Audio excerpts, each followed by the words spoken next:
Hello everyone, আসসালামু আলাইকুম। কেমন আছো সবাই? আশা করছি সবাই অনেক বেশি ভালো এবং সুস্থ আছো। আমরা আলহামদুলিল্লাহ যে অবস্থায় আছি ভালো আছি। আজকে হচ্ছে সোমবার আর এখন বাজে ঘড়িতে প্রায় 8:30টার মতো। আমি কিন্তু 8টা কত মিনিটে জানি উঠে কিন্তু মুখ ধুয়ে শাশুড়িমা একটু চা করেছে, আমাকে একটু চা দিয়ে দিল। যেহেতু আমি চা খাই না, সে কারণে ভাবলাম আজকে যেহেতু আম্মু নিজেই চা করে দিল তো একটু খাই। লাল চা একটু খেয়ে নিয়ে 2টা বিস্কিট, তারপরে কিন্তু উনান লেপতে বসে পড়লাম। তো দেখো উনানটা কি নোংরা হয়ে গেছে, অনেকটাই কালি হয়ে গেছে, সে কারণে কিন্তু এখন উনানটাই আগে প্রথমে লেপে নিচ্ছি, তারপরে বাকি কাজগুলো করব। বাসি বাসন যেহেতু রাতেই মেজে রেখেছি, সে কারণে কিন্তু বাসন মাজার কোনো ঝামেলা এখন নেই। তো দেখো এদিকে কিন্তু উনানটার মধ্যে একটু ভেঙে ভেঙে গেছে সাইডগুলো, সে কারণে কিন্তু একটু মাটি দিয়ে লেপে নিচ্ছি। বিশেষ করে আমি তেমন ভালো পারি না লেপতে আর কি, আম্মু করে দেয়। আমি মাঝে মাঝে শুধু একটু এভাবে করে রাখি, মানে পরিষ্কার দেখানোর জন্য। তারপরে কিন্তু আম্মু ঠিক করে কেটে ভালো করে কিন্তু মুছে দেয়।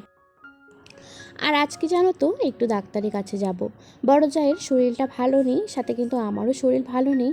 তো আজকে কিন্তু আমি তো ডাক্তার দেখিয়েছিলাম, মানে ডাক্তারের চেম্বারে, যেই ডাক্তারকে আমি দেখাই আর কি, ওনাকে চেম্বারে দেখিয়েছিলাম। কিন্তু আপাকে আজকে একটু হসপিটালে নিয়ে যাব, সে কারণে কিন্তু তেমন আর কিছু কাজবাজ আমি করব না। মানে রান্নাটা কিন্তু আজকে শাশুড়ি মাই করেছিল।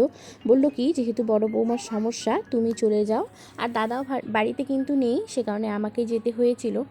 আমি প্রথমে ভেবেছিলাম যে চুলাটা লেপে বাকি কাজগুলো গুছিয়ে তারপরে রান্নার দিকে যাব, কারণ মানে চুলাটা লেপতেই আমাকে রান্নাটাই আগে করতে হয়, কারণ জানোই তো হাজব্যান্ড খেয়ে যায়।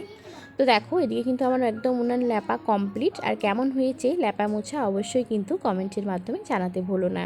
যেটুকু পেরেছি সেটুকুই করেছি, মানে সেভাবেই আর কি, এভাবেই গুছিয়ে গাছিয়ে করি, যেইটুকু পারি ওইটুকুই করে মানে করার চেষ্টা করি।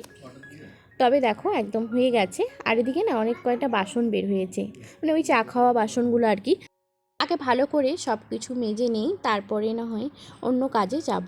তো দেখো সব কিছু একদম মেজে বাসন কোসন একদম ঝুড়িতে উল্টিয়ে রেখে তারপরে বেসিনটাও ক্লিন করে নিয়েছি। সাথে কিন্তু এদিকে যে টেবিল কলারটা দেখতে পাচ্ছ সেটাকে উঠিয়ে নিয়েছি।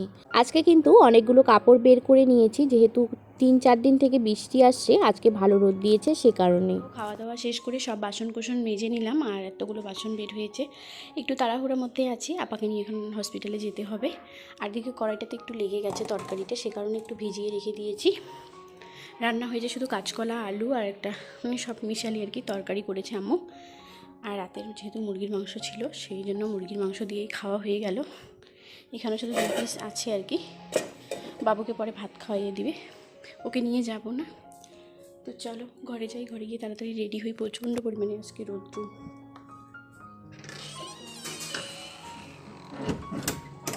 এখন কিন্তু 2 জায় রেডি হয়ে একদম বেরিয়ে পড়লাম টোটো করে।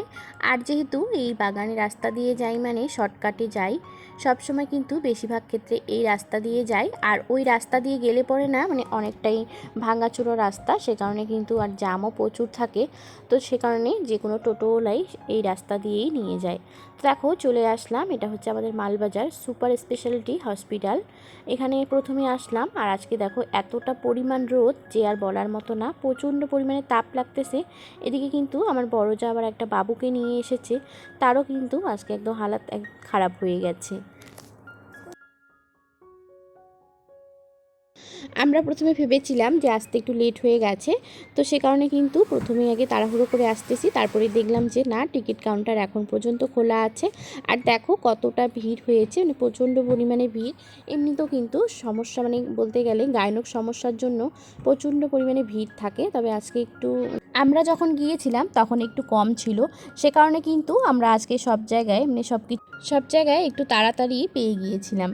তো দেখো এদিকে কিন্তু আপা এখন টিকিট করে নিচ্ছে, আর আমি কিন্তু ও যখন টিকিট করছিল আমি চলে গিয়েছিলাম ডাক্তার দেখানোর লাইনে। আমি এদিকে লাইনে দাঁড়িয়ে আছি, আর আপা কিন্তু এখানে টিকিট করে নিচ্ছিল। তারপরে ওকে বললাম যে আমারও জন্য একটা করে নিস, আমার মানে যেহেতু অন্য ডাক্তার ছিল সে কারণে ভাবলাম একবার ডাক্তারকে দেখাই। তো দেখো এদিকে কিন্তু আমার টিকিটও হয়ে গেছে, সাথে আপার টিকিটও। আমরা দুজনে এখন ওয়েট করে আছি, আর ভিতরে কিন্তু 2-3 জন গেছে পেশেন্ট আর কি। একে একে করে আমরা যাচ্ছি, লাইন দিয়েছি, প্রায় পৌঁছায় গেছি। আমাদের ডাক্তার দেখানো হয়ে গেছে, তারপরে আমি উপরে গিয়েছিলাম। জানলা দিয়ে হঠাৎই চোখ পড়লো বাইরে যেন কি হচ্ছিল।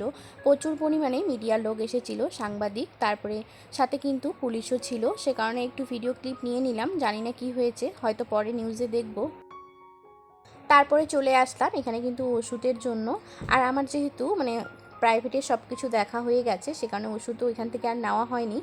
তারপরে আপার জন্য ওষুধ নিয়ে চলে আসলাম এখন হোটেলে। প্রচণ্ড পরিমাণে খিদে পেয়েছে, সে কারণে খাওয়ার জন্য চলে আসলাম। তো দেখো এদিকে খাচ্ছি, এখন মাছ ভাত নিয়ে নিয়েছি, মানে 2 প্লেট সবজি ভাত, সাথে কিন্তু 1 প্লেট মাছ নিয়েছি। তো দেখো এখানে সবজিতে আছে স্কোয়াশ দিয়ে একটা সবজি, তারপরে আছে পাঁপড়, তারপরে সাথে আলু ভাজা, ঢেঁকি শাক ভাজা, ডাল, লেবু, পেঁয়াজ, সাথে কাঁচা লঙ্কা, সব কিছু নিয়ে একদম খেয়ে দিয়ে তারপরে চলে আসলাম। এখন কিন্তু আপাকে যেহেতু আবার একটু প্রবলেম, সে কারণে কিন্তু ডাক্তারবাবুর চেম্বারে আসলাম প্রাইভেটে ডাক্তার দেখানোর জন্য।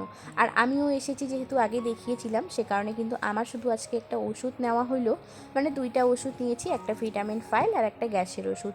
তারপরে ওখানে ডাক্তারবাবু আপাকে লিখিয়ে দিল যে আল্ট্রাসাউন্ড করতে হবে, সে কারণে চলে আসি এখন আল্ট্রাসাউন্ড করার জন্য। এদিকে কিন্তু সব কিছু একদম জমা করে টাকা পয়সা দিয়ে তারপরে কিন্তু আপাকে পাঠিয়ে দিলাম আল্ট্রাসাউন্ড করার জন্য। আর আমি কিন্তু তার বাবুকে নিয়ে বাইরে বসে আছি। তো দেখো বাইরে কিন্তু এখন পর্যন্ত রোদ, আর এখন কিন্তু বিকেল 5টার মতো বাজে। তো দেখো এখন বাজে 7:13, আর আমরা একটু আগে আসলাম। এসে কিন্তু আমি আগে স্নান করে নিয়েছি। হসপিটালের ব্যাপার তো জানোই, সে কারণে কিন্তু একটু খারাপ লাগতেছে। আর সারাদিন এত রোদ্রের মধ্যে ঘোরাঘুরি করেছি না, প্রচুর টায়ার্ড লাগতেছে, ভালো লাগতেছে না। তাই ভাবলাম যে স্নান তো করে গেছি, তবুও ভাবলাম যে স্নানটা করিনি, তাহলে হয়তো ভালো লাগবে। তো এখন আমি স্নানটা করে নিলাম। এখন একটু রেস্ট নিতে হবে, তারপরে এবার বিছানা গোছাতে হবে, কিছুই করা নেই। সাথে আম্মু কিন্তু অনেকগুলো কাপড় এনে রেখেছে ধুয়ে, দেখো মানে আমি ধুয়ে দিয়েছিলাম, যেগুলো শুকিয়ে গেছে আম্মু নিয়ে এসেছে। সব কিছু কাপড় চোপড় এখন পরিষ্কার করে গোছাতে হবে। তো চলো আজকে ভিডিওটা এখানে শেষ করছি। ভালো লাগলে অবশ্যই একটা লাইক করে দিও। দেখা হচ্ছে নেক্সট কোনো ভিডিওতে। ততক্ষণের জন্য সবাই ভালো থেকো এবং সুস্থ থেকো। অবশ্যই কিন্তু চ্যানেলটিকে সাবস্ক্রাইব। সবাইকে আল্লাহ হাফেজ।